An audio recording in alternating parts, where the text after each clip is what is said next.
Comentario de Primera de Crónicas capítulo 22. Pensé que había fracasado, pero Dios tenía otro propósito. Versículo 1. Y dijo David. Es decir, después de los sucesos descritos en el capítulo previo. El capítulo 22 trata de los asuntos que no se hallan en otra parte, acerca de los preparativos de David para edificar el templo. Aquí estará la casa.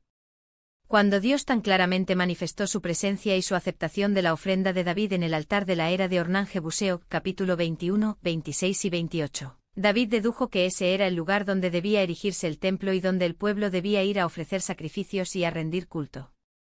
Versículo 2. Los extranjeros. Es decir, los residentes en Palestina que no eran israelitas. Estaban empleados en diversas clases de servicios forzados de los cuales estaban exceptuados los israelitas, ver Primera de Reyes 9, 20 al 22, Segunda de Crónicas 8, 7 al 9. Versículo 3. Hierro. Este metal era conocido desde tiempos muy antiguos tanto en Mesopotamia como en Egipto, ver com. Génesis 4, 22, pero no se difundió su uso hasta aproximadamente el tiempo de David. Bronce.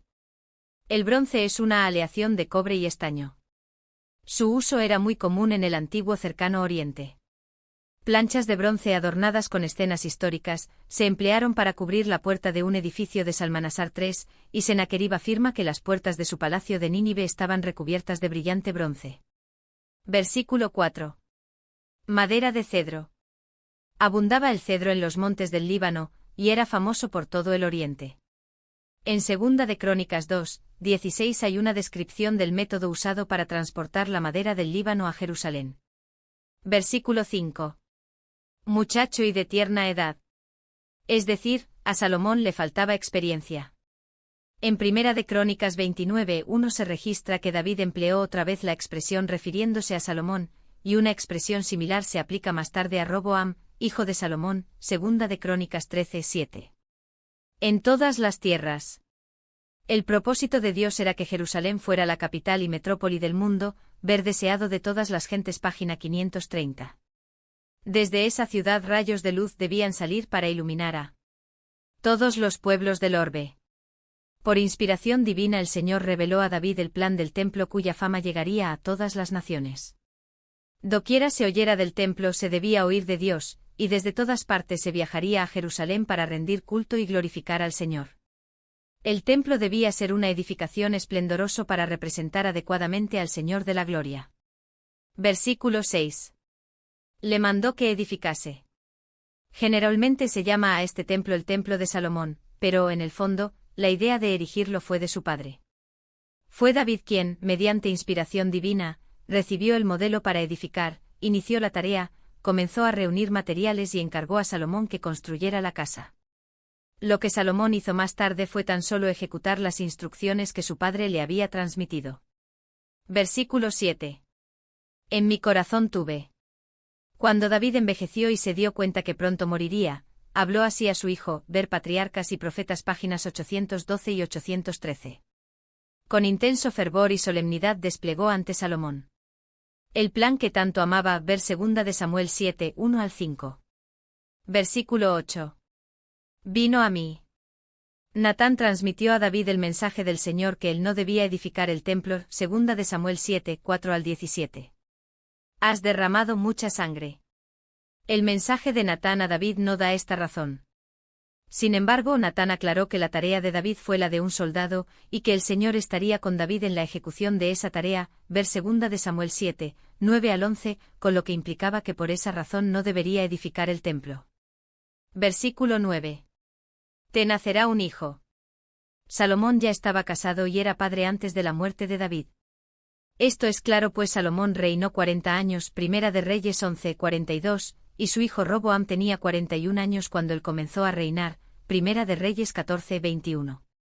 De modo que Salomón debe haber nacido mucho tiempo antes de la muerte de David, y si este mensaje llegó hasta David antes del nacimiento de Salomón, debe haber llegado cuando David no había ido mucho más allá de la mitad de su reinado de 40 años. Su nombre. El nombre Salomón probablemente significa pacífico. Los padres hebreos atribuían mucha importancia a los nombres de sus hijos. Con frecuencia esos nombres correspondían con los rasgos del carácter que el padre deseaba que formara su hijo, ver Profetas y Reyes página 352. Salomón también tuvo otro nombre, Jedidías, segunda de Samuel 12:25, amado de Jehová, pero era conocido comúnmente por el nombre de Salomón.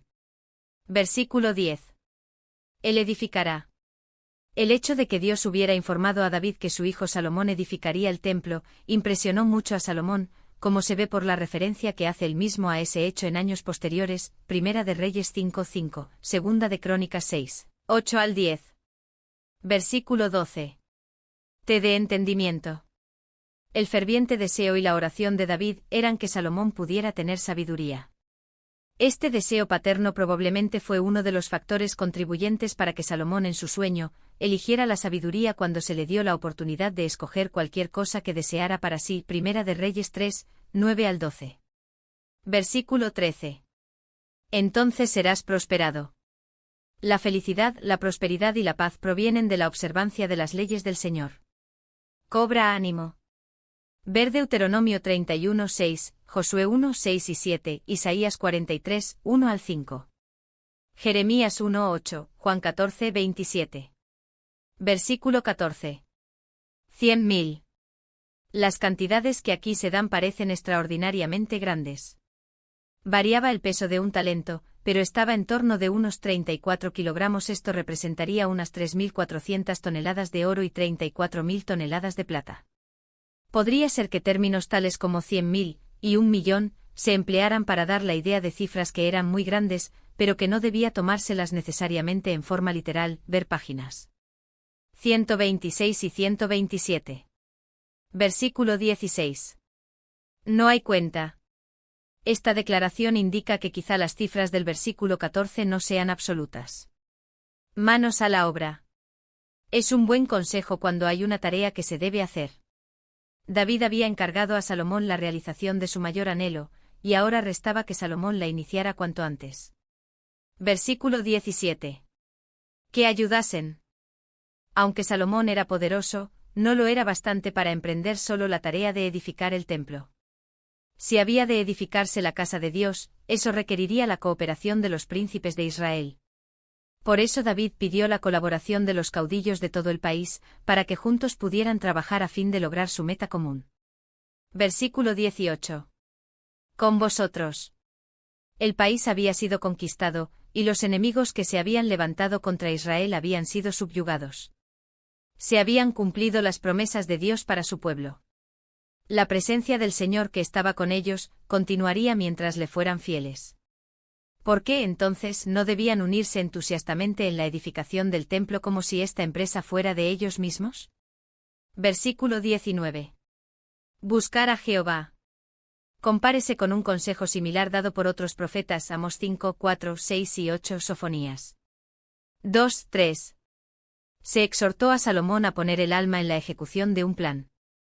Como rey encontraría muchas tentaciones que tenderían a descarriarlo.